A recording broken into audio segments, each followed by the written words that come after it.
நான் ஏற்கனவே நம்ம நிகழ்ச்சியிலே சொல்லியிருக்கிறேன். அந்த 91 to 96 பீரியடில் ஏடிஎம்கே அண்டு காங்கிரஸ் கூட்டணி வச்சு கிட்டத்தட்ட 90% 95% சீட் அவங்க வின் பண்ணின உடனே வந்து ஒரு 3 மாதத்து ஆட்சிக்கு வந்து ஒரு 6-7 மாதத்துலேயே சண்டை போட்டுட்டாங்க. ராஜீவ்காந்தி ஆவியில் தான் நீங்கள் ஜெயிச்சிங்கன்னு காங்கிரஸ்காரர்கள் சொல்ல, ஒரு ஆவியும் கிடையாது, இந்த பாவியால் ஜெயித்தேன் என்று ஜெயலலிதா சொல்ல, மோதல் உச்சகட்டத்துக்கு போயிடுச்சு. ஜெயலலிதா புதிதாக அதிகாரத்தை சுவைக்கிறார். ஒரு சிறு குழந்தைகிட்ட அது பொம்மையை கொடுத்தானா என்னென்ன எப்படிலாம் அதை வச்சு விளையாடுமோ அப்படித்தான் அவர் 91 ஆட்சி நடத்தினார். ரோட்டில் போகிறது, எந்த பில்டிங்கை பார்த்தாலும் வாங்குறது, யாராவது கவர்மெண்ட் பில்டிங்கை விற்று அவங்க பேரில் எழுதிக்குவாங்களப்பா, டான்சி லேண்டு, இது மாதிரி பல்வேறு ஊழல் ரொம்ப பரபரப்பாக இருக்கும். Everyday break. டிவிலாம் இப்போ கிடையாது இந்த அளவுக்கு, தூர்தர்ஷன் மட்டும்தான். செய்தித்தாள்களில் ஊடகங்களில் அவ்வளோ செய்திகள் வரும். நான் அப்போது 91 அரசு பணியில் சேர்ந்ததன் காரணமாக தீவிரமாக அரசியலை உற்று நோக்க தொடங்கிவிட்டேன். நான் அப்போது அரசு ஊழியர் சங்கத்திலையும் கம்யூனிஸ்ட் கட்சியிலையும் சேர்ந்து நான் செயல்பட தொடங்கிவிட்டேன். அதற்கு பிறகு ப்ரூவ் ஆகல இல்லை சார் டான்சி வழக்குல. டான்சியில் ஷி வாஸ் அக்யூட்டட். இங்கே ட்ரையல் கோர்ட்டில் ஷி வாஸ் கன்விக்டட். 2001 சிஎம் ஆயிடுறாங்க. சிஎம் ஆன பிறகு நீதிமன்றம் அவர்களை இல்லை அதுக்கு முன்னாடியே வந்து அவர்கள் 2001க்கு முன்னதாகவே செல்வி ஜெயலலிதா அவர்கள் டான்சி வழக்கில் தண்டிக்கப்பட்டு குற்றவாளி என்று தீர்ப்பு வருகிறது. 3 ஆண்டு சிறை தண்டனை அவருக்கு விதிக்கப்படுகிறது. விதிக்கப்பட்ட பிறகு 2001 தேர்தலில் அதை பற்றி பேசும்போது சொல்கிறேன். 2001 தேர்தலில் 4 இடங்களில் மனு தாக்கல் செய்கிறார். 4 மனுக்களும் தள்ளுபடி செய்யப்படுகிறது. தள்ளுபடி செய்யப்பட்டாலும் அந்த தேர்தலில் அதிமுக பிரம்மாண்ட வெற்றியை பெறுகிறது. எம்எல்ஏ இல்லாமலேயே அமைச்சராக 6 மாத காலம் இருக்கலாம். அப்போது கவர்னராக இருந்த ஃபாத்திமா பிவி இவர்களுக்கு பதவி பிரமாணம் செய்து வைத்து இவரை முதலமைச்சராக்குகிறார். அதற்கு பிறகு திராவிட முன்னேற்ற கழகம் உச்சநீதிமன்றம் அணுகி உச்சநீதிமன்றம் பதவியை விட்டு இறக்கியது. அப்போதுதான் அம்மாவால் அடையாளம் காட்டப்படுகிறார் திரு ஓபிஎஸ் பலாப்பழக்காரர். இது இந்த 96 தேர்தல் சொல்கிறேன்.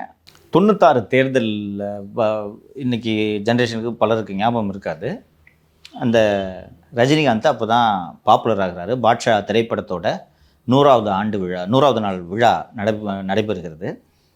பாட்ஷா திரைப்படத்தை தயாரித்தவர் ஆர்.எம். வீரப்பனோட சத்யா மூவிஸ் அந்த படத்தை தயாரிக்குது. ஆர்.எம். வீரப்பனை மேடையில் வைத்துக்கொண்டே ரஜினிகாந்த் அவர்கள் அப்போ மணிரத்னம் வீட்டில் ஒரு குண்டு வெடிக்குது. மணிரத்னம் பாம்பே படம் எடுத்தார். அந்த பாம்பேயில் இந்த மும்பை குண்டுவெடிப்பு சம்பவம் தொடர்பாக எடுக்கப்பட்ட படம். அதற்கு எதிர்ப்பு தெரிவித்து ஏதோ ஒரு அமைப்பு வந்து மணிரத்னம் வீட்டில் ஒரு பாம்பை வச்சு, அது காம்பவுண்டில் தான் வெடிச்சது, வெடிக்கிறாங்க. சினிமா இண்டஸ்ட்ரியை சேர்ந்த இந்த ஒரு சம்பவம் என்பதால் ரஜினிகாந்த் அவர்கள் தமிழகத்தில் வெடிகுண்டு கலாச்சாரம் அதிகமாகிவிட்டது அப்படின்னு சொல்லிட்டு மேடையில் பேசுகிறாரு. அம்மா கவர்மெண்ட் ஒருத்தன் மாதிரி அசிங்கமாக பேசினாங்க, வேடி பார்த்துட்டு கம்முன்னு இருக்குன்னு சொல்லிட்டு மந்திரி பதவி பிடிங்கிடுறாங்க. ரஜினிகாந்துக்கு ஆர்.எம். வீரப்பன் மீது ரொம்ப பிரியமும் மரியாதையும் உண்டு. நம்ம பேசுனதுனால இவரோட அமைச்சர் பதவி போய்விட்டதுன்னு சொல்லிட்டு அப்போது தான் இந்த நிலைப்பாட்டை எடுக்கிறார். சமீபத்தில் கூட ஒரு ஆர்எம்பி தொடர்பான ஒரு ஈவெண்ட்டில் அதை சொல்லியிருந்தாருன்னு நினைக்கிறேன். ஏன் எதிர்த்தேன்ட்டு காரணம் வந்து நான் ஏதோ அரசியல்னு நினச்சிக்காதீங்க, ஆர்எம்பி பதவியை பிடிங்கிட்டாங்கன்ட்டு தான் நான் எதிர்த்தேன் என்று அவர் சமீபத்தில் சொல்லியிருந்தார் அல்லவா. அந்த தேர்தலை நான் ஏற்கனவே நமது நிகழ்ச்சியில் சொல்லியிருக்கேன். காங்கிரஸும் அதிமுகவும் வெட்டுக்குத்து நடக்காத அளவுக்கு சண்டை போட்டுக்கிட்டு இருக்கிறாங்க. ஆனால் நரசிம்மராவுக்கு அதிமுகவோடு கூட்டணி சேரவில்லை என்றால் தமிழகத்தில் காங்கிரஸ் தேராது அப்படின்றது நல்லா தெரியும். அதனால் கூட்டணிக்கு வான்னு சொல்கிறார். இந்த அம்மா முடியாதுன்ட்டு கவர்னர் கூட எல்லாம் பயங்கரமாக சண்டை போட்டுக்கிட்டு இருக்கிறாங்க. அப்போ தான் அமலாக்கத்துறையை அனுப்பி ஜெயலலிதாவை டேம் பண்ணணும்னு சொல்லிட்டு வழக்குகள் மீது வழக்குகளாக போட்டு, நடராஜன் மீது இந்த காரை இம்போர்ட் பண்ண வழக்கு, இந்த ஜெயா டிவிக்கு வந்து இப்போ தானே ரொம்ப எளிதாக இந்த சேட்டலைட் டெலிவிஷன்லாம் ஆகிப்போச்சு. அப்போல்லாம் வந்து நம்ம பேட்டியில் இவர் ரபி பர்னாட் சொல்லியிருந்தார், பார்த்துருப்பீங்க. மணிலாவுக்கு போகணும், மணிலாலேருந்து ரிலே டெலிகாஸ்ட் பண்ணணும். அதுக்கு டிரான்ஸ்பாண்டர் வாங்குறதுலாம் ஃபாரின் எக்ஸ்சேஞ்ச் மோசடின்னு சொல்லிட்டு அதுக்கு ஒரு வழக்கு, பிறந்தநாள் பரிசு வழக்கு, ஒரு தினகரன் மேலே ஃபெரா வழக்கு போட்டாங்க. ஃபெரா வழக்கு இது லண்டனில் ஹோட்டல் வாங்கின வழக்கு. இந்த வழக்கெல்லாம் போட்டு ஏகப்பட்ட வழக்குகளை போட்டு இவங்களை கார்னர் பண்ணுறாங்க. கார்னர் பண்ண உடனே சசிகலாவை தூக்கி ஒரு வருஷம் காஃபி போசாவில் உள்ளே வச்சோன்னே ஜெயலலிதா இறங்கி வந்து சரி கூட்டணின்னு சொல்லிடுறாங்க என்று சொன்னதும் தமிழ்நாட்டில் இருக்க காங்கிரஸ்காரர்கள் அத்தனை பேரும் இதை எதிர்க்க வேண்டும். மானமுள்ள காங்கிரஸ்காரர்கள் இதை கவனிக்கணும். நீங்கள் மானமுள்ள காங்கிரஸ்காரர்கள்லாம் ஐயா மூப்பனார் அவர்கள் தலைமையில் இந்த கூட்டணியில் மானங்கட்டு போய் நம்மளால் இருக்க முடியாது என்று இவர்கள் ஒதுங்குகிறார்கள். அப்போது காங்கிரஸ் தலைவராக இருந்தது யார் தெரியுமா? குமரி அனந்தன் மூப்பனார் ஐயா தலைமையில் இது தமிழ் மாநில காங்கிரஸ் என்று பிரியும் போது குமரி அனந்தன் நான் வரல, நான் கிட்ட போகிறேன்னு சொல்லிட்டு அவர் காங்கிரஸ் கட்சியோடு இருந்து விடுகிறார். ஏடிஎம்கே மற்றும் காங்கிரஸ், ஏடிஎம்கே 167 சீட்டு, காங்கிரஸ் குமரியானந்தன் தலைமையிலான காங்கிரஸ் 64 சீட்டில் போட்டியிடுகிறார்கள். திமுக 176 சீட்டிலையும், தமிழ் மாநில காங்கிரஸ் ஐயா மூப்பனார் தலைமையிலான தமிழ் மாநில காங்கிரஸ் 41 சீட்டிலையும், கம்யூனிஸ்ட் கட்சி இந்திய கம்யூனிஸ்ட் கட்சி 13 சீட்டிலும் போட்டியிடுகிறார்கள். மறுமலர்ச்சி திராவிட முன்னேற்ற கழகம் குடை சின்னத்தில் 177 சீட்டில் போட்டிடுறாங்க. வைகோ 177 சீட்டில் மதிமுக போட்டிடுதுன்னா அப்போது இருந்த அந்த செல்வாக்கின் மீது நம்பிக்கை இருக்குது. அவருக்கு தெரியும் இது ஒரு கரப்ஷன் பிளாங்க்ல இது நடக்குதுன்ட்டு. இருப்பினும் நாம் வெற்றி பெற்று விட முடியும், நமக்கு இவ்வளோ ஆதரவு இருக்குன்னு சொல்லிட்டு அதிக எண்ணிக்கையில் வந்து மதிமுக மற்றும் மார்க்சிஸ்ட் கம்யூனிஸ்ட் கட்சி போட்டியிடுகிறது. அண்ட் அந்த தேர்தலில் 4வது ஃப்ரண்ட் ஒன்று இருக்குது. திவாரி காங்கிரஸ் என்று ஒரு கட்சி இருந்தது. யார் தலைமையில் தெரியுமா? தெரியல சார். வாழப்பாடி ராமமூர்த்தி தலைமையில். இது 4வது அணி. வாழப்பாடி ராமமூர்த்தி தலைமையிலான திவாரி காங்கிரஸ் மற்றும் பாட்டாளி மக்கள் கட்சி சேர்ந்து 4வது அணியில் போட்டியிடுகிறார்கள். பாட்டாளி மக்கள் கட்சி அந்த தேர்தலில் இதுக்கு முன்னாடி ஒரு சீட்டில் வின் பண்ணியிருந்தாங்களே, பாட்டாளி மக்கள் கட்சி அந்த தேர்தலில் 116 இடங்களில் போட்டியிடுகிறது. மதிமுக 177, சிபிஎம் மார்க்சிஸ்ட் கட்சியோடு சேர்ந்து போட்டிட்டாங்களே அவங்க 40. தேர்தல் முடிவுகளை பார்த்தீர்கள் என்றால் 173 இடங்களில் திமுக வெற்றி பெறுகிறது. கிட்டத்தட்ட வேவ். 173 இடங்களில் திமுக, தமிழ் மாநில காங்கிரஸ் 39 இடங்களில் வெற்றி பெறுகிறது. சிபிஐ இது எல்லாமே ஒரே அணி. சிபிஐ 8 இடங்கள், ஃபார்வர்ட் பிளாக்கு 1 இடங்கள். அண்ணா திராவிட முன்னேற்ற கழகம் வெறும் 4 சீட்டுகளில் வெற்றி பெறுகிறது. பர்கூரில் ஜெயலலிதா தோத்தாங்க. ஜெயலலிதாவே தோற்கிறார் பர்கூரில். அந்த அளவுக்கு கோபம் கூட அல்ல அடித்து இருக்குது. ஒரு 3 ஆண்டுகளுக்கு முன்பு கட்சி தொடங்கிய மறுமலர்ச்சி திராவிட முன்னேற்ற கழகம் தொடங்கிய திரு வைகோ அவர்கள் ஒரு மாபெரும் தலைவர், ஒரு ஆளுமை. இருந்தாலும் மக்கள் அப்போது ஒன்றி கவனித்தது, இந்த ஊழல் மலிந்த இந்த ஜெயலலிதா ஆட்சியை எந்த சக்தியால் வீழ்த்த முடியும்? பார்க்கும்போது திமுக தமாக கூட்டணியால் தான் இதை வீழ்த்த முடியும். வைகோ நல்லவர், அருமையான தலைவர். ஆனால் அவருக்கு நான் செலுத்தும் வாக்கு மீண்டும் அதிமுக வெற்றி பெறுவதற்கு ஏதுவாக அமைந்துவிடும் அப்படின்னு மக்கள் ஒரு சைடு சாயறாங்க. இதை நோக்கி இப்போதைய தேர்தல் போகிறது என்று நான் சொல்கிறேன். இல்லை, ரஜினி வந்து அதிமுகவுக்கு எதிராக குரல் கொடுத்தார், திமுகவுக்கு எதிராக பிரச்சாரம் வீடியோ வெளியிட்டார். அந்த தேர்தலில் மீண்டும் ஜெயலலிதா ஆட்சிக்கு வந்தால் தமிழகத்தை ஆண்டவனால் கூட காப்பாற்ற முடியாது என்று அப்போது சன் டிவி மட்டும்தான் இருந்துச்சு. ரஜினிகாந்த் அவர்களோட அந்த வீடியோ வெளியிட்டு அது பிரச்சாரத்துக்கு உதவியது. ரஜினிகாந்த் அவர்கள் சன் டிவியில் பேசுனது ஊராக போய் இவர்கள் பயன்படுத்தினார்கள். அண்ட் அந்த 96 தேர்தலில் தான் எப்போவுமே தலைவர்கள் வந்து எல்லா ஊர்லேயும் பிரச்சாரம் பண்ணிட்டு கடைசி பிரச்சார கூட்டம், தேர்தலுக்கு முதல்ல அந்த பிரச்சாரம் முடிகிற கடைசி கூட்டத்தை சென்னையில் வச்சுருப்பாங்க. சென்னையில் அந்த கூட்டத்தில் பேசிய கருணாநிதி அவர்கள் மீண்டும் அண்ணா திராவிட முன்னேற்ற கழகம் ஆட்சிக்கு வந்தால் இந்திய வரைபடத்தில் தமிழகம் இருக்கும் இடம் ஓட்டையாக இருக்கும், இந்திய மேப்லேருந்தே தமிழ்நாடு காண போயிடும், கொள்ளைச்சிட்டு போயிடுவாங்க ஜெயலலிதா என்று சொன்னால் மாபெரும் வெற்றி. மதிமுக கூட்டணியில் போட்டியிட்ட கம்யூனிஸ்ட் கட்சி ஒரே ஒரு இடத்தில் வெற்றி பெறுகிறது. 177 இடங்களில் போட்டியிட்ட மதிமுக ஒரு இடத்தில் கூட வெற்றி பெறவில்லை. வைகோவே தோல்வியுற்றார். அதன் பிறகு வந்து வைகோவே வந்து ரஜினிகாந்த் அவர்களை போய் நேரில் மீட் பண்ணி, நீங்கள் மட்டும் இதில் ஆதரிச்சிருந்தீங்கன்னா, எங்களை ஆதரிச்சிருந்தீங்கன்னா, ஆனால் திமுக குரல் கொடுக்காம இருந்தீங்கன்னா என்னோட ஒரு கணிசமான தொகுதியில் வெற்றி பெற்றிருக்க முடியும் அப்படின்னு சொல்லிட்டு பர்சனலாக பேசுனதா சொல்லுவாங்க அந்த காலகட்டத்தில். இருக்கும் இல்லையோ, பட் ஸ்டில் ரஜினிகாந்த் அந்த தேர்தலில் ஒரு அடிஷ்னல் ஃபேக்டராக இருந்திருப்பாரு ஒழிய. இல்லை, அந்த டைமில் அவர் சூப்பர் ஸ்டார், அவர் கட்சி ஆரம்பிப்பு பீக்கில் இருந்தார். ஸோ இதெல்லாம் இப்போ வந்து ஃபார் எக்ஸாம்பிள் விஜய் அவர்கள் அரசியலுக்கு வராமல் அதிமுக குரல் மட்டும் கொடுக்குறாருன்னா லைக் இந்த பக்கம் சாயும். ஓகேங்களா, அவருக்கு ஒரு ரசிகர் பண்ணுறதுக்கு ரசிகர் பட்டாளம். இப்போ அந்த மாதிரி உங்களுக்கு ஆசை எதுவும் இருக்கா? இல்லை, எக்ஸாம்பிளுக்கு சொல்கிறேன். அந்த மாதிரி தான் வந்து இப்போனாச்சும் சோஷியல் மீடியா நிறைய நடிகர்கள் நிறைய பேர் இருக்காங்க. அப்போ ரஜினி தான் ஒரே சூப்பர் ஸ்டார். ரஜினி என்ன சொல்கிறாரோ அதை தான் கேட்பாங்க. அந்த மாதிரியான ஒரு ஒரு ஒரு வெறித்தனமான ரசிகர்கள் இருந்தாங்க. அதுவும் வந்து திமுகவோட வெற்றிக்கு மிகப்பெரிய காரணமாக இருந்தது. அவர் ஏன் சார் அப்போ வந்து மறுமலர்ச்சி அந்த கட்சியை வந்து தேர்ந்தெடுக்காம திமுகவை தேர்ந்தெடுக்கிறார்? அவரோட நோக்கம் ஜெயலலிதா வீட்டுக்கு போகணும் அப்படிங்கிறத புரிஞ்சுக்க முடியுது. ஏன் வந்து ரஜினிகாந்த் அவர்கள் திமுக நல்ல கேள்விங்கம்மா நீங்கள் கேட்டது. நீங்கள் ஜெயலலிதா வீழ்த்தணுன்னா வைகோ கூட ஆதரிச்சிருக்கலாம் இல்லையா? அந்த இடத்துல தான் ஐயா மூப்பனார் மற்றும் காலம் சென்ற சோ ராமசுவாமி ஒரு இந்த அளவுக்கு தீவிரமாக திமுக எதிர்ப்பாளராக நாம் அனைவராலும் அறியப்படக்கூடிய சோ ஜெயலலிதாவை வீழ்த்துவதற்கு இன்னொன்று, அவருடைய சொந்த சமூகமாக இருந்தாலும் கூட இந்த ஜெயலலிதா அரசு போக வேண்டும். அந்த சோ வந்து ஒரு இன்றைக்கும் எல்லோரும் மதிப்பதற்கு அது ஒரு காரணம். அவர் ஒரு பிராமினை சப்போர்ட் பண்ணுவார் அப்படின்ட்டுலாம் அவர் சொல்கிறாங்க. அன்றைக்கி அவர் எடுத்த நிலைப்பாட பாருங்க. அதுக்கு அடுத்த தேர்தலில் மாறிட்டாருன்றது வேறு. ஆனால் அன்னைக்கு ஜெயலலிதா ஷுட் கோ, அவ்வளோதான். அப்போது என்ன பண்ணலான்னு சொல்லும்போது சோ, மூப்பனார் எல்லாம் சேர்ந்து ரஜினியை சிஎம் கேண்டிடேட் ஆகிறதுக்கு they made an attempt. It's a fact. Push பண்ணுறாங்க. ஆனால் ரஜினி அவர்களுக்கு அந்த துணிச்சல் அன்றும் இல்லை இன்றும் இல்லை. அன்னைக்கு இதை விட தேர் ஹீரோஸ். இவர் விஜய் அவர்கள் போல துணிச்சலாக அன்று ரஜினிகாந்த் இல்லை என்பதுதான் உண்மை. லியோ சொன்ன மாதிரி கெரியரோட பீக்கு. அதுக்கப்புறம் தான் எவ்வளோ சூப்பர் ஹிட் கொடுத்தாரு. முத்து தின்ட்டுலாம் அதுக்கப்புறம்லாம் பாஷா தான் சார். பாஷா அதுக்கு முன்னாடியே 96 95 என்று. அதான் பாஷாவுக்கு அப்புறம் பாஷா வெளியே வந்த பிறகு தான் ஒரு பெரிய படம் இல்லை, மெகா ஹிட். அதுக்கப்புறம் ரஜினி எப்படி பார்ப்பாங்க? இந்த மாதிரி ஒரு படம் ரஜினியாலே திரும்ப எடுக்க முடியாது. ஸோ ரஜினியால் சினிமாவை விட்டுட்டு அவரால் வர முடியல. ஸோ சினிமாவை தியாகம் செய்வதற்கு அவர் தயாராக இல்லை. அதனால் நான் சினிமாவுக்கு அரசியலுக்கெல்லாம் நேராக வரல. மூப்பனார் தமாகவோட முதல்வர் வேட்பாளராக நீங்கள் இருங்கன்னே சொல்லிட்டார். ரஜினி அதுக்கு சம்மதம் தெரிவிக்கல. அதனால சோ தான் இந்த தமாக திமுக கூட்டணி உருவாக்கி அந்த கூட்டணிக்கு ரஜினிகாந்த் அவர்களின் ஆதரவை பெற்றதில் திரு சோ அவர்கள் வகித்த பங்கு மிகப்பெரிது. நான் ரஜினி அவர்களோட முடிவை எப்படி பார்க்குறேன்னா சரியாக பார்க்குறேன் சார். என்ன ரீசன்னா, சொல்லுங்கள். என்னோட ஸ்ட்ரென்த்து சினிமா. நான் அரசியலுக்கு வரல.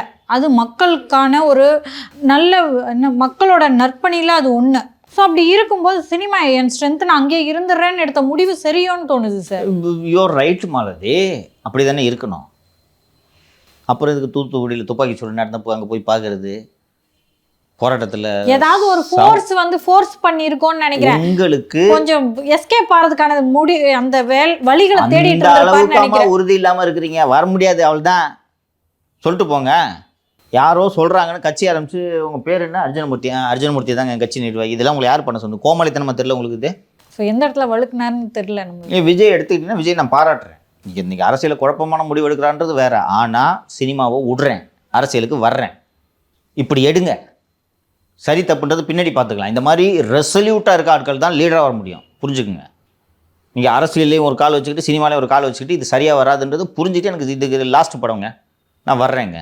அவரோட அரசியல் நடவடிக்கைகளை நம்ம தொடர்ந்து விமர்சனம் பண்ணிட்டு இருக்கோம், அது வேறு. ஆனால் முடிவை தெளிவாக எடுக்கிறார். ரஜினிக்கு ரெண்டும் வேணும். சினிமாலையும் சம்பாதிக்கணும். 100-150 கோடி ரூபாய் சம்பளம் கொடுக்குறாங்க ஒரு படத்துக்குன்னா அதையும் வாங்கிக்கணும். நேரடியாக வந்து சார் காலையில் நாளைக்கு ஒரு 9 மணிக்கு ஃப்ரீ பண்ணிக்கங்க சார். என்ன விஷயம்? வந்து சீஃப் மினிஸ்டர் கோட்டையில் இது கவர்னர் மாளிகை வந்து பதவி ஏற்றுக்குங்க சார். இது ஓகே. ரஜினிக்கு சட்டை கசங்கக்கூடாது, வெயிலில் போகக்கூடாது, நேராக சிஎம். அது நடக்காதுன்றது தாமதமாக புரிஞ்சுக்கிட்டார். அரசியல் அவருக்கு செட் ஆகாதுன்றது புரியறதுக்கு அவருக்கு தாமதமாச்சு. அவர் எக்ஸ்பெரிமெண்ட் பண்ணார். எதுக்கு ராகவேந்திர மண்டபத்தில் அத்தனை கூட்டம் போட்டார்? ஒரு பையன் திடீர்னு போய் உங்கள் கொள்கை என்னன்னு கேட்டான், தலை சுற்றி போச்சு. எதுக்கு உங்களுக்கு இது? அப்பப்போ வெளியில் வந்து இந்த வாசல்லையே காத்து கிடப்பாங்க, பிரசி போட்டது, இந்த கதவு எப்போது திறக்கும்னு. சம்மதம் இல்லாமல் போய் கையில் முரசொலி வச்சுருக்கவங்கலாம் முட்டாள், துக்குளக்கு வச்சுருக்கோம், அறிவாளி. இதெல்லாம் தேவையா? இங்கே சூப்பர் ஸ்டாரு. அவர் தொடர்ந்து நீங்கள் ரொம்ப அழகாக சொன்னீங்க. அவர் வந்து தன்னோட ஸ்ட்ரென்த் எதுன்னு புரிஞ்சு அதில் ப்ளே பண்ணுறாருன்ட்டு. அதை தான் விரும்புகிறோம். உங்களோட ஸ்ட்ரென்த் உங்களுக்கு புரிஞ்சு நீங்கள் அங்கேயே இருங்கன்றேன். ஜெயலலிதாவும் கருணாநிதியும் செத்து போனவொன்னே கேப் இருக்குது. உள்ளே பூந்து நம்ம இந்த நேரத்தில் சிஎம் ஆகலான்ற ஆசை தானே. அவ்வளோ முட்டாளுங்க இந்த 8 கோடி ஜனங்க. அதற்கு பிறகு 2001 சட்டப்பேரவை தேர்தல் நடக்கிறது. மதிமுக அப்போதும் தனியாக போட்டியிடுகிறது. அப்போ தான் ஒரு 10 சீட்டு வின் பண்ணாங்கன்னு நினைக்கிறேன். மதிமுக 0 2001 213 சீட்டில் போட்டிடுறாங்க. 213 போட்டிட்டு 0. அதுக்கு பிறகு தான், ஏன்னா திமுகவை எதிர்த்து தொடங்கப்பட்ட கட்சி வைகோ வந்து திமுக அதிமுகவுக்கு நிகரான கட்சியாக தன்னை பார்க்கிறார். அதே பேட்டர்னில் பார்ட்டியை ஸ்ட்ரக்சர் பண்ணியிருப்பார். இன்னொன்று ஒரு 13-14 மாவட்ட செயலாளர்கள் வர்றாங்க. ஸோ அவர்களுக்கு நிகரான கட்சி என்று தன்னை கருதுகிறார் வைகோ. அதுதான் 213 சீட்டில் போட்டிட்டாரு. 2001 தேர்தல் முடிவுகள் எனக்கெல்லாம் உள்ளபடியே சர்ப்ரைஸ். ஏன்னா 96 ஜெயலலிதாவே தோக்கடிக்குது இந்த ஊர். டான்சி கன்விக்ஷனு, சொத்து குவிப்பு வழக்கு, அதிமுக கதை முடிஞ்சிச்சுன்னு நினைக்கிறேன் நான். அதற்கு நடுவே 2 மக்களவைத் தேர்தல்கள் நடைபெறுகின்றன. 98 ஒரு தேர்தல், 13 கால வாஜ்பாய் அரசு இருந்ததல்லவா, 98 தேர்தல். அதில் ஜெயலலிதாவோட அரசு 18 எம்பிக்களில் மன்னிக்கணும், அதிமுக 18 எம்பி சீட்டில் வெற்றி பெறுகிறது. நான்லாம் 2001 வாய்ப்பே கிடையாது அதிமுகவுக்கு. இவ்வளவு மக்கள், ஏன்னா இந்த ஜெயலலிதாவோட இந்த மோசமான ஆட்சியை பார்த்து விட்டு மீண்டும் எல்லாம் ஜெயலலிதாவுக்கு வாக்களிக்க வாய்ப்பே கிடையாது. அந்த முறையும் ரஜினிகாந்த் பிரச்சாரம் செய்தார். இதுக்கு தான் நான் சொன்னேன், 2001 தேர்தலில் அதே மாதிரி பிரச்சார கேசட்டு வெளியிட்டார். மக்கள் அப்படி நீங்கள் நினைக்காதீங்க. 2001 பிரச்சாரம் பண்ணாங்க. இல்லை, ரஜினிகாந்துக்கும் செல்வி ஜெயலலிதாவுக்கும், ரஜினிகாந்துக்கும் பாமகவுக்குமான பகை வந்து அந்த ரொம்ப period ல. நீண்ட காலமாக இருந்தது. அண்டு ஏடிஎம்கே 132 சீட்டில், அதிமுக அதுக்குள்ளே ஜெயலலிதா என்ன பண்ணுறாங்கன்னா, Jayalalithaa formed a brilliant alliance. And இந்த 2001 தேர்தலுக்கு முன்னதாக 1999 அதுக்குள்ளே வந்து ஒரு குஜராத் கவர்மெண்ட்டு, தேவகவுடா கவர்மெண்ட்லாம் ஃபார்ம் ஆகி கலைஞ்சிருது. ரெண்டுலேயுமே திமுக அங்கம் வகிக்கிறது. அண்டு 13 மாத வாஜ்பாய் அரசை ஜெயலலிதா ஒற்றை வாக்கில் கவிழ்க்கும்போது ஓடோடி சென்று ஆதரவுகரம் நீட்டியது திராவிட முன்னேற்ற கழகம். அன்னைக்கு தமிழ் மாநில காங்கிரஸ் அப்போது ஜெயலலிதாவோடு இருக்கிறது. திமுக அப்போது பாரதிய ஜனதா கட்சியோடு முதல் முறையாக கூட்டணி வைக்கிறது. இல்லை, மூப்பனார் வந்து பாரதிய ஜனதாவுடன் கூட்டணி வைக்கக்கூடாதுன்னு சொல்லிட்டு தான் ஜெயலலிதா கூட சொல்லுவாங்க. கரெக்டு, சொல்கிறேன் நான் இதை. அண்டு டிஎம்கே ஏற்கனவே 99 வாஜ்பாயோட கூட்டணி வைத்து அரசு ஃபார்ம் பண்ணதோடு இல்லாமல் முரசொலி மாறன் எல்லாம் அப்போது அமைச்சராக இருக்கிறார். ஸோ திராவிட முன்னேற்ற கழகம்க்கு வந்து ஜெயலலிதா அதுக்குள்ளே என்ன பண்ணுறாங்கன்னா 98 ரிசல்ட் அண்ட் 99 லோக்சபா ரிசல்ட்டை பார்த்துட்டு ஜெயலலிதா ஒரு பிரம்மாண்டமான கூட்டணியை உருவாக்குறார். அது ஜெயலலிதாவோட அந்த சாதுரியத்தை பார்க்கணும். நான் உங்கள் கருணாநிதியோடு நெருங்கி பழகிய ஒரு மூத்த தலைவர்கிட்ட கேட்டேன், சார் கருணாநிதி வந்து அந்த காலத்திலேயே வந்து கதைவசனம் எழுதி ஒரு மிக பிரபலமான திரைப்பட பிரமுகர். செல்வி ஜெயலலிதா அவர் பார்க்கும்போது ஒரு சின்ன பொண்ணா ஆர்டிஸ்டாக வந்தவங்க, ரொம்ப ஜூனியர். தனக்கு சரியான எதிரியாக, சமமான எதிரியாக எப்போது கருணாநிதி ஜெயலலிதாவை ஏற்றுக்கொண்டார்? அது வரைக்கும் ஒரு பார்வை இருக்குல்ல, நடிகை 100 நடிகளை நீங்கள் ஒரு நடிகை அப்படி தானே சார் இருக்கும். எப்போது ஏற்றுக்கொண்டார் என்று சொல்லும்போது தனக்கு சமமான எதிரியாக 2001 ஏற்றுக்கிட்டார். அப்படின்னு என்னென்னா அவங்க ஜெயலலிதா ஃபார்ம் பண்ணுற அந்த அலையன்ஸு, ஏடிஎம்கே, தமிழ் மாநில காங்கிரஸ், இந்தியன் நேஷனல் காங்கிரஸ், எந்த இதுலேருந்து உடஞ்சி வந்துச்சோ இந்தியன் நேஷனல் காங்கிரஸ், மூப்பனார் வீடு தேடி போனாங்க ஜெயலலிதா, போய் அலையன்ஸுக்கு கூப்பிடுறாங்க. Pattali Makkal Katchi, CPI, CPM, forward bloc, IUML, Indian National league,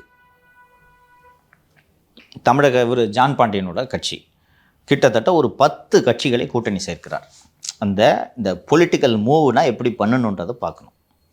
வழக்குகள் இருக்குது, மிக மோசமான தோல்வி அவரே தோற்றிருக்கிறார், மிக மோசமான தோல்வியை சந்தித்திருக்கிறார். டிஎம்கே ஆட்சியில் இருக்குது, மத்தியில் அதிகாரத்தில் இருக்குது.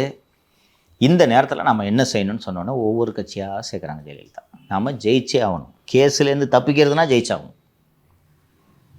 ஸோ இவ்வளோ பிஎம்கே காங்கிரஸ்ன்ட்டு எல்லாத்தையும் சேர்த்தோன்னா அப்போ தான் ஒரு லியோ குறிப்பிட்டது மாதிரி மூப்பனார்ட்ட போய் ரிப்போர்ட்டர்ஸு கேட்குறாங்க, நாங்கள் இந்த அம்மாவை இதுக்கு அனுப்பணும்னு சொல்லிவிட்டு நீங்கள் கட்சியை உடச்சி தமிழ் மாநில காங்கிரஸுக்கு தனி கட்சியை சேர்த்திங்க, இப்போ என்ன போய் அவங்க கூடவே கூட்டணி வைக்கிறீங்களா? அவருக்கு என்னென்னா, ஐயாவுக்கு என்னென்னா பிஜேபி கூட சேரக்கூடாது. இப்போ என்னென்னா நீங்கள் அவங்க கூடவே போயிட்டு கூட்டணி வைக்கிறீங்க, அதெல்லாம் மக்கள் அவங்கள தண்டிச்சிட்டாங்க, அவள் தான். அவருக்கு பிஜேபி கூட கூட்டணி வைக்க முடியாது, எனக்கு ஒரு ஆப்ஷன் இல்லை. இது ஆக்சுவலாக நடராஜன் வந்து ஒரு முக்கிய பங்காற்றினார் 2001 கூட்டணிக்கு. எஸ், ஏன்னா அவர் மேலேயே வந்து அந்த வழக்கு போட்டாங்க, சென்றார். ஓகேங்களா, அது திரைமறைவில் நடந்த விஷயம், இதெல்லாம் வெளியில் தெரியாது. நடராஜன் அந்த கூட்டணி அமைப்பதற்கு அவர் ஒரு ஊன்றுகோலாக இருந்தார். பட் ஜெயலலிதாவோட ஸ்டூடெண்ட்ஸ் நம்ம சொல்லணும்ல, எல்லாம் ஃபார்ம் பண்ணுறதுக்கு ஒத்துக்கிட்டு ஃபார்ம் பண்ணுறாங்க. ரிசல்ட் பார்த்தீங்கன்னா ஏடிஎம்கே 132 சீட்டு, தமிழ் மாநில காங்கிரஸ் 23 சீட்டு, பிஎம்கே அப்போது தான் அதிக இடங்களில் வெற்றி பெறுவார்கள் 20, காங்கிரஸ் 7. அப்போ தமிழ் மாநில காங்கிரஸ் தனித்தனியாக பிரிஞ்சிருக்கு. சிபிஎம் 6, சிபிஐ 5, டிஎம்கே 31 சீட்டு மற்றும் வெற்றி பெறுகிறார்கள். பிஜேபியோடு திமுகவோடு கூட்டணி வைத்த பிஜேபி 4 இடங்களில் வெற்றி பெறுகிறார்கள். இது 2001 தேர்தல். 2001 தேர்தல் காலகட்டத்தில் தான் நான் அந்த ஏற்கனவே சொன்ன டான்சி வழக்கில் ஜெயலலிதா தண்டிக்கப்பட்டது, பதவி இறக்கம் பெற்றது. அதற்கு பிறகு டான்சி வழக்கில் உச்சநீதிமன்றம் ஜெயலலிதா அவர்களை விடுவிக்கிறது. அதில் தான் இந்த ஜட்ஜ்மெண்ட்டில் வந்து சுப்ரீம் கோர்ட் என்ன சொல்லுதுன்னா, ஜெயலலிதா பண்ணது தப்பு, எப்படியாவது இந்த வழக்கில் இருந்து தப்பிக்க வேண்டும் என்பதற்காக ஜெயலலிதா எந்த எல்லைக்கு சென்றார் என்றால், தன்னுடைய கையெழுத்தை இல்லை என்று நீதிமன்றத்தில் சாட்சி சொல்லும் அளவுக்கு ஜெயலலிதா சென்றார். இந்த அம்மா போட கையெழுத்தை இல்லைன்றாங்க. அண்டு ஒரு அரசு நிலத்தை இவங்களே வாங்கினதுன்றது ஒரு பெரிய குற்றம். இதே அரசு ஊழியர்களாக இருந்தால் நாங்கள் அவர்களை தண்டித்திருப்போம். என்ன காரணம்னா கவர்மெண்ட் சர்வெண்ட்டுக்கு கான்ட்ராக்ட் ரூல்ஸ் இருக்குது. கவர்மெண்ட் சர்வெண்ட்டு 10 லட்ச ரூபாய்க்கு 1 லட்ச ரூபாய்க்கு மேலே சொத்து வாங்கினா அனுமதி வாங்கிட்டு இருக்கணும்னு இருக்குது. அவர்களை தண்டிக்க சட்டத்தில் வழி இருக்கிறது. அரசியல்வாதிகள் செய்யும் தவறுகளை தண்டிக்கிறதுக்கு சட்டத்தில் இடம் இல்லை. அவங்களுக்கு கான்ட்ராக்ட் ரூல்ஸ் இல்லை. இது கான்ட்ராக்ட் ரூல்ஸ் மாதிரியான ஒரு தவறு. அவர் தான் அந்த வாங்கிய டான்சில் நிலத்தை அரசுக்கே திருப்பி கொடுத்து விட்டாரே. தாண்டிய ஒரு அரசியல்வாதி, அவர் வந்து அரசு ஊழியர் இல்லை, கவர்மெண்ட் சம்பளம் வாங்கல. இதே தான் சொன்னாங்க. கவர்மெண்ட் சர்வெண்ட்டுக்கு கான்ட்ராக்ட் ரூல்ஸ் இருக்குது. இவங்க பப்ளிக் சர்வெண்ட்டு, இவங்களுக்கு என்ன கான்ட்ராக்ட் ரூல்ஸு? அவங்க பண்ண தப்பு, டான்ஸ்லேண்ட் வாங்கின தப்பு, அதான் லேண்டை திருப்பி கொடுத்துட்டாங்களே. அதனால் நான் இவரை விடுதலை செய்கிறேன்னு மீண்டும் பதவியேற்கிறார். மூப்பனார் அவர்கள் சொன்னாங்கல்ல, மக்கள் தண்டிச்சிட்டாங்க அப்படின்னு சொல்லிட்டு, அந்த 2001 தானே அந்த பர்கூரில் கூட தோற்று போகிறாரு அப்படின்னு சொல்கிறீங்க. 96 அது எலியெல்லாம் வச்சு அந்த போஸ்டர்லாம் அடித்து சசிகலா, ஜெயலலிதா, அதெல்லாம் 96 தேர்தல் ஊழல் ராணி. அதுதான் இப்போ மூப்பனார் சொல்கிறாரு, அவர் மக்கள் தண்டிச்சிட்டாங்கன்னு. கரெக்டாக 96 தண்டிச்சிட்டாங்க, தோத்துட்டாங்க, அவ்வளோதான். ஒரு தப்புக்கு ஒரு தண்டனை, முடிஞ்சு போச்சுன்ட்டு. 2006 தேர்தலில் தான் முதல் முறையாக மதிமுக கூட்டணி வைக்கிறது. 2006 சட்டப்பேரவை தேர்தலில் திமுக, காங்கிரஸ், பாட்டாளி கட்சி இதற்குள் வந்து இந்த 2002 மூப்பனார் அவர்கள் இந்த தமிழ் மாநில காங்கிரஸோடு இணைந்து விடுகிறது. இதற்குள் ஐயா மூப்பனார் அவர்கள் மறைந்து விடுகிறார். திமுக, காங்கிரஸ், பாட்டாளி மக்கள் கட்சி, 2 கம்யூனிஸ்ட் கட்சிகள், IUML, புரட்சி பாரதம் கட்சி ஆகியவை திமுக அணியில் இருக்கின்றன. அண்ணா திராவிட முன்னேற்ற கழகத்தில் அதிமுக, மதிமுக, அதுவரை வைகோ அவர்கள் திமுகவோடு பயணித்து கொண்டிருக்கிறார். என்ன காரணம் என்றால், வைகோ அவர்களை ப்ரிவென்ஷன் ஆஃப் டெரரிஸ்ட் ஆக்ட் என்ற இந்த போட்டா சட்டத்தின் கீழ் ஜெயலலிதா கைது செய்து 1.5 ஆண்டுகளாக சிறையில் இருக்கிறார். மத்தியில் கூட்டணியில் இருந்த திராவிட முன்னேற்ற கழகம் வைகோ அவர்களை விடுதலை செய்வதற்கு உதவி செய்கிறது. கருணாநிதி சென்னையிலிருந்து கிளம்பி வேலூர் சிறை சென்று வைகோ அவர்களை நேராக சந்திக்கிறார். ஸோ வைகோ அவர்கள் திமுகவோடு தான் பயணிப்பார் என்று எல்லோரும் நினைத்து கொண்டிருந்த நேரம், இறுதி நேரத்தில் வைகோ அவர்கள் அதிமுக கூட்டணிக்கு சென்று விட்டார். அதிமுக 182, மதிமுக 35 சீட்டில் போட்டிட்டாங்க. விசிகே அப்போது அதிமுக கூட்டணியில் இருக்கிறது. அப்போது தான் கட்சி தொடங்கி 1 ஆண்டு ஆகியிருந்த தேமுதிக 3வது அணி, நீங்கள் சொன்னீங்கல்ல, தேமுதிக 3வது அணியாக 232 இடங்களில் எல்லா தொகுதியிலையும் தேமுதிக போட்டியிட்டு ஒரு தொகுதியில் மட்டும் விருத்தாச்சலத்தில் வெற்றி பெறார். விருத்தாச்சலத்தில் வெற்றி பெறுகிறார். மொத்தம் 234 தொகுதியில் ஒரு 2 இது இண்டிபெண்ட் சப்போர்ட்டும் அவங்க சப்போர்ட் பண்ணுறாங்க. ரிசல்ட் பார்த்தீங்கன்னா 117 வெற்றி பெறுவதற்கான முழுமையான மெஜாரிட்டி அல்லவா. திராவிட முன்னேற்ற கழகம் 96 இடங்களில் மட்டும் வெற்றி பெறுகிறது. காங்கிரஸ் 34 இடம், பாட்டாளி மக்கள் கட்சி 18 இடம், CPM ஒரு 9, CPI ஒரு 9. ஜெயலலிதா தலைமையிலான அண்ணா திராவிட முன்னேற்ற கழகம் 61 இடங்களில் வெற்றி பெறுகிறது. அந்த கூட்டணியில் 35 சீட்டில் போட்டியிட்ட மதிமுக 6 இடங்களில் வெற்றி பெறுகிறது. அந்த மதிமுக திமுக கூட்டணியில் இல்லாமல் போனதனால் கிட்டத்தட்ட 30 இடங்களுக்கு மேல் திமுக வெற்றி வாய்ப்பை இழந்திருக்கிறது. அதனால தான் ஒரு வைகோ அவர்கள் மீது கலைஞருக்கு கடுமையான கோபம் இருந்தது. 2006 தேர்தல் முடிவில் அது கடைசி வரைக்கும் அந்த மைனாரிட்டி திமுக அரசு என்று அந்த அரசை அமைத்தார். அதற்கு பிறகு வந்த 2011 தேர்தல் உங்களுக்கு நினைவு இருக்குன்னு நினைக்கிறேன். 2011 நல்லா நினைவு இருக்குது. 2011 அந்த 2006 to 2011 வந்து மிகப்பெரிய திமுக ஆட்சியோட வந்து பெரிய அராஜகம் நடந்தது அப்படின்னு சொல்லிட்டு நம்ம பார்த்துட்டு வரோம். ஒரு குடும்ப அரசியல், அதுக்கு முன்னாடி வந்து திரைமறைவில் இருந்த குடும்ப அரசியல் வந்து நேரடியாக களத்துக்கு வந்தது. அப்போ தான் வந்து கனிமொழி வந்து அரசியலுக்கு வராங்க, அழகிரி வராரு, ஸ்டாலின் வராரு, மாரன்ஸ் வராங்க, அவர் எம்பியாக வராரு, அழகிரி எம்பியாக வராரு, மந்திரி ஆகிறாரு, கனிமொழி அவர்கள் எம்பியாக வராங்க, ஒவ்வொருத்தங்களோட என்ட்ரி வருது.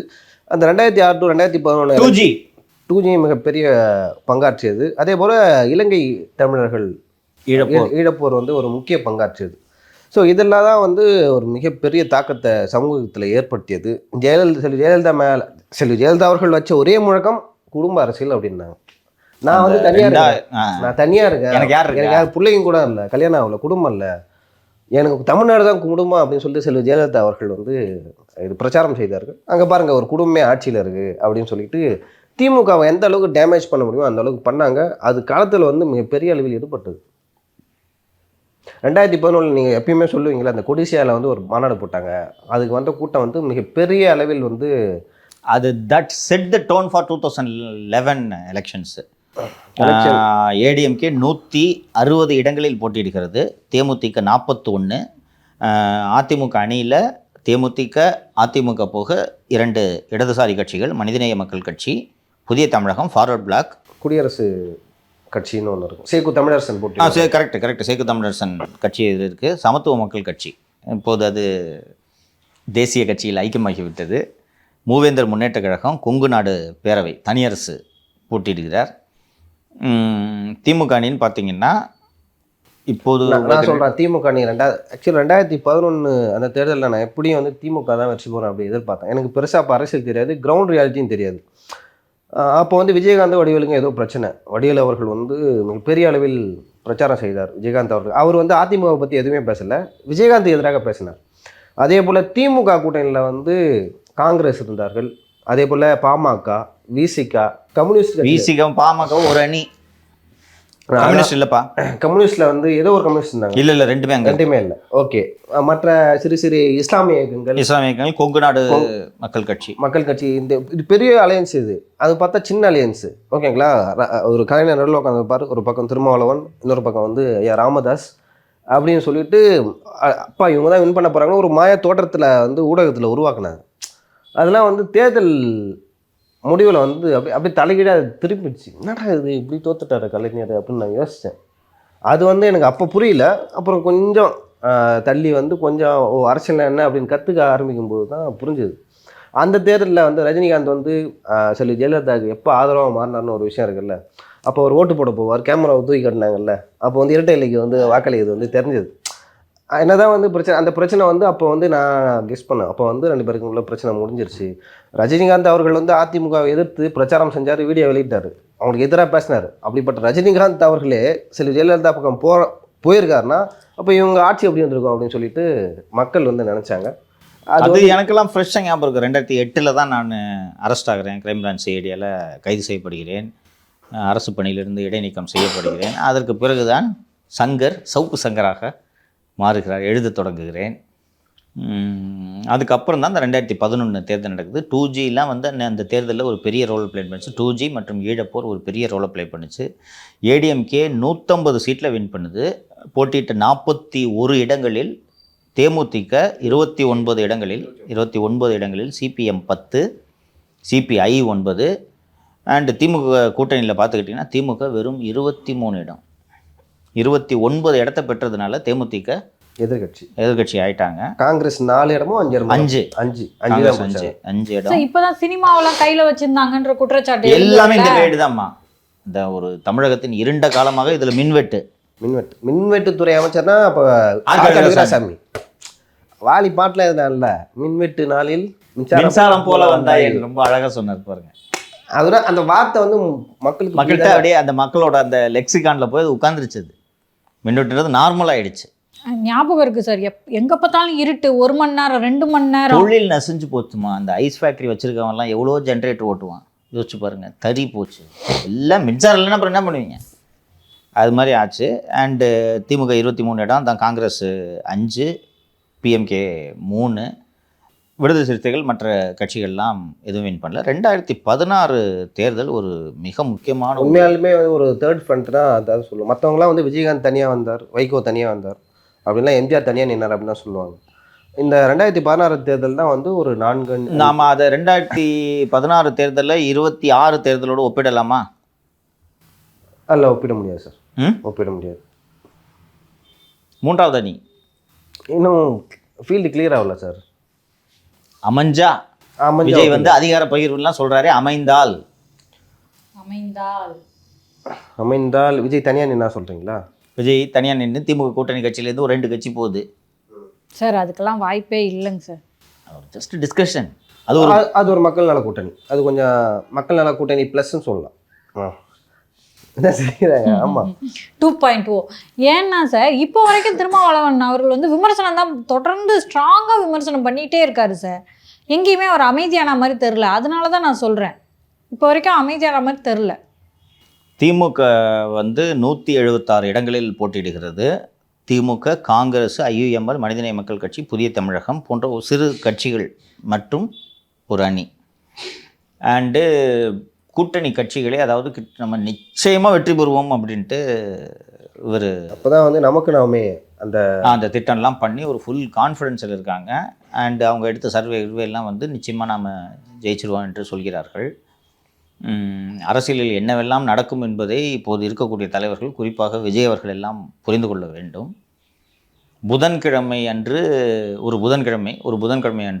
நான் உங்களை பார்க்க வருகிறேன் என்று விஜயகாந்த் அவர்கள் சொல்கிறார்.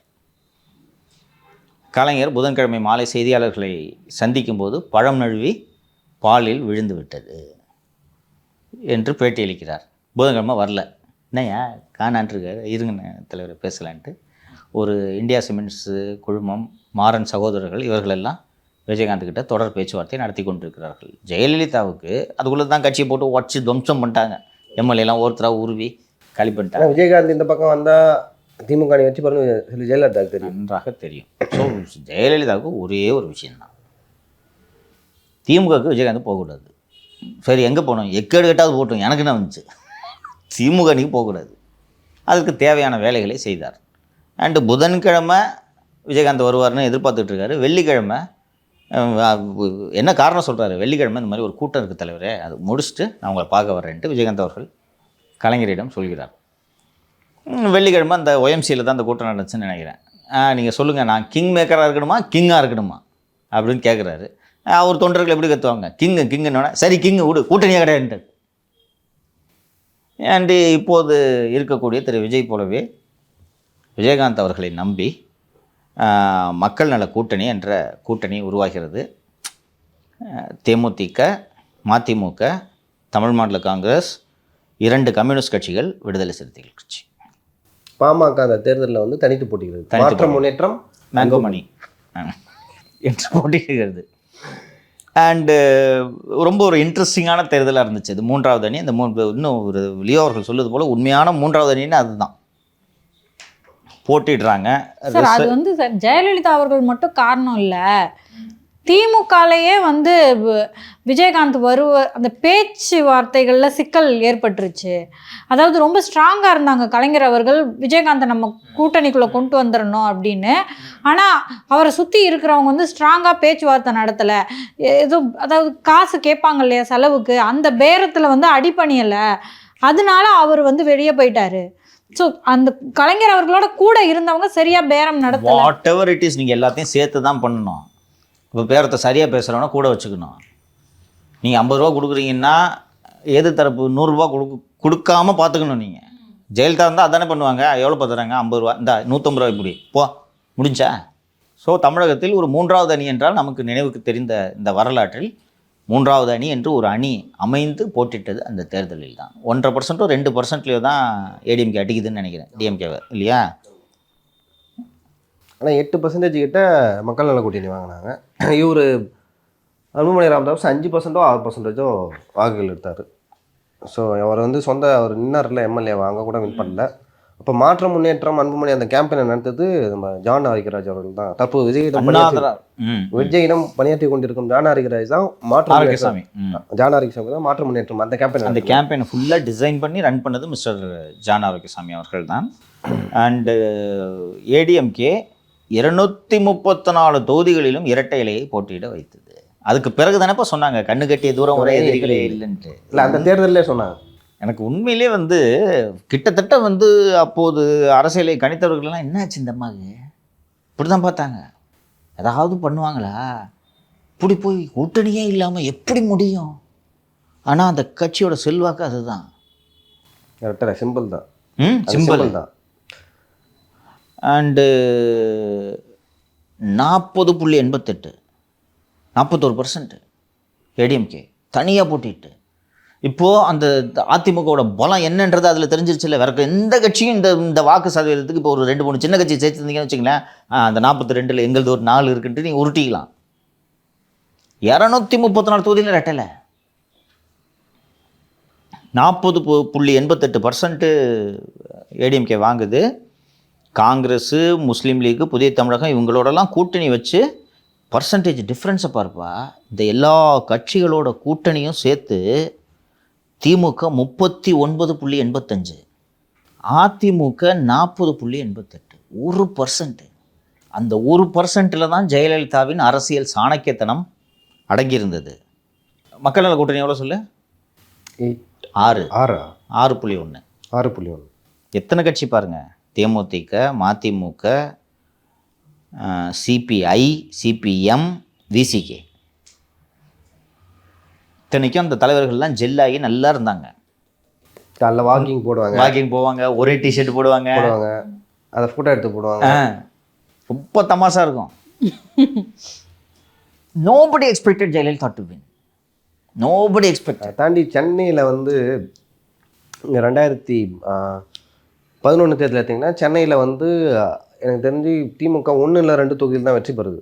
ஓகேங்களா? நீங்கள் சென்னையோட ரிசல்ட்டை வச்சே வந்து தமிழோட ரிசல்ட் எப்படி வரப்போகுன்னு ஈஸியாக கண்டுபிடிச்சிடலாம். அப்போ 1-2 தொகுதியில் தான் வந்து வெற்றி பெறுது. 2015 வெள்ளம் வருது சென்னையில். வெள்ளம் வந்த பிறகு சென்னையில் கிட்டத்தட்ட ஒரு பாதி தொகுதிக்கு மேலே டிஎம்கே வின் பண்ணுறாங்க. அது வந்து மக்களிடையே கோபத்தை ஏற்படுத்துது. ஸோ அதை வச்சே வந்து நிறைய பேர் சொன்னாங்க, சென்னையில் வந்து இந்த மாதிரி டிஎம்கே கொஞ்சம் லீடிங் வருதுன்னா நெக்டு நோக்கி இருக்கும், இல்லைனா டிஎம்கே வின் பண்ணுறோம் அப்படின்னு சொல்லிட்டு சொன்னாங்க. பல விஷயங்களுக்கு 2016 தேர்தல் ஒரு அளவுகோலாக நாம் எடுத்துக்கொள்ள முடியும். என்ன காரணம்னா, பாட்டாளி மக்கள் கட்சி 234 தொகுதிகளிலும் தனியாக போட்டியிடுகிறது. பாரதிய ஜனதா கட்சி 234 தொகுதிகளிலும் தனியாக போட்டியிடுகிறது. பிஜேபி 234லையும் போட்டியிட்டு பெற்ற வாக்கு சதவீதம் எவ்வளோ தெரியுமா? 2.86. பிஎம்கே எல்லா தொகுதியிலையும் போட்டியிட்டு பெற்ற வாக்கு சதவீதம் 5.36. உண்மையிலேயே வளர்ச்சி அடைந்த கட்சின்னா பிஜேபி என்று வளர்ச்சி அடைந்திருக்குது என்று சொல்லலாம். அன்னைக்கு 2.86 போட்டியிட்டு நாம் தமிழர்கள் அப்போது போட்டியிட்டு நாம் தமிழர் பெற்ற ஒட்டுமொத்த வாக்கு சதவீதம் 1.07, 1%. இன்னைக்கு 8% வரைக்கும் அவங்க இன்னும் அவங்க தனியாக தான் போட்டிகிட்டு இருக்காங்க. 8% வந்திருக்காங்கன்னா உள்ளபடியே அது வளர்ச்சி. அது ஜெயலலிதாவோட சாமர்த்தியம் தான் அதை சொல்லணும். ரைட். இப்போ let's come back to the present. இப்போ 3வது அணியோட ரிசல்ட்ஸ் என்னன்றதை நம்ம பார்த்துட்டோம். இப்போது திரு விஜய் அவர்கள் அழைக்கிறார். அதிகாரத்தை பகிர்ந்து தருகிறேன். இதுக்கு முன்னாடி ஒன்று சொல்லுங்க. வரலாறு திரும்பி பார்க்கும்போது சார், நிரந்தர எதிரியும் இல்லை நண்பனும் இல்லைன்னு சொல்லுவாங்கல்ல, அந்த மாதிரி நடந்திருக்கு அரசியலில் வந்து. பாலிடிக்ஸ் மேக்ஸ் ஸ்ட்ரேஞ்ச் பெட்ஃபெலோஸ்ன்னு ஆங்கிலத்தில் ஒரு சொல்லவடை உண்டு. அதான் பாலிடிக்ஸ். அந்தந்த நேரத்து நியாயங்கள் தான் வந்து அரசியலில் ப்ளே பண்ணியிருக்குன்னு தோணுது சார். இப்போது வரலாறு முழுக்கவே நீங்கள் எடுத்துக்கொள்ளுங்கள். சமீப காலம் ஒரு வரலாறை சொல்கிறேன். ஹிட்லர் எப்படிப்பட்டவர் என்பது நமக்கு தெரியும். 2ஆம் உலகப் போரில் ஹிட்லர் எப்படிப்பட்டவர் என்பது நமக்கு தெரியும். 2ஆம் உலகப் போரில் ஜெர்மனியோடு கூட்டணி வைத்த ஜப்பான் என்ன செய்து கொண்டிருந்தது என்பதும் நமக்கு தெரியும் இல்லையா? ஜப்பானும் ஜெர்மனியும் சேர்ந்து உலகத்தை ரூல் பண்ணணும்னு முயன்றார்கள். அப்படிப்பட்ட ஹிட்லரோடும் ஜப்பானோடும் கூட்டணி வைக்கிறத நீங்கள் யோசித்து பார்க்க முடியுமா? ஏற்றுக்கொள்ளக்கூடியதாக இருக்கிறதா? ஆனால் நான் அவர்களோடு கூட்டணி சேர்த்து என்னை அடிமைப்படுத்தி வைத்திருக்கின்ற பிரிட்டிஷை எதிர்த்து இராணுவ ரீதியாக சண்டையிடுவேன்ட்டு உருவானது தானே இந்திய தேசிய இராணுவம். இன்னைக்கு கொண்டாடுறோமா நேதாஜியை? அவரோட நியாயத்தை புரிஞ்சுக்கிறோமா? ஜெர்மனி எதிர்க்கிறோம், ஜப்பானை எதிர்க்கிறோம். அந்த 2ஆம் உலகப் போர் காலகட்டத்தில் அவர்களின் நடவடிக்கை காரணமாக. ஆனால் நேதாஜியை புரிஞ்சுக்கிறோம்ல. ஏன்? சுபாஷோட நோக்கம் இந்த எதிரியை வீழ்த்துறதுக்கு நான் அந்த எதிரியை கூட சேர்த்துக்கிறேன். அவங்க இராணுவ பலத்தை வச்சு பிரிட்டிஷை இராணுவ ரீதியாக அடித்து விரட்டுறேன். அவர் காந்தி சத்தியா உப்புலாம் காய்ச்சிருக்கிறார். எனக்கு அது கதைக்காகாது. நான் ஆர்மியை கொண்டு வந்து பிரிட்டிஷை விரட்டுறேன். இவ்வளோ மக்கள் இருக்காங்க. எங்கள் மக்களோட சேர்ந்து நான் ஒரு இராணுவத்தை ஃபார்ம் பண்ணி ஜப்பானோட உதவியோடு ஜெர்மனியோட உதவியோடு, ஏன்னா ஜப்பானும் ஜெர்மனியும் பிரிட்டிஷ் கூட அங்கே சண்டை போட்டுக்கிட்டு இருக்காங்க. அப்போ பிரிட்டிஷோட சண்டை போடுறவன் எனக்கு நண்பன் இல்லைங்க. அவங்க ஜூஸ் எல்லாம் கொள்கிறாங்க, அது அவங்க பிரச்சனை. பிரிட்டிஷ் அடிக்கிறானா? நானும் அவங்க கூட சேர்ந்து பிரிட்டிஷ் அடிக்கிறேன். இப்படி தானே அலையன்ஸ் உருவாகுது. அரசியலிலும் இப்படித்தானே. இன்னைக்கு இந்த அனுபவங்களை நீங்கள் பார்த்தீர்கள்.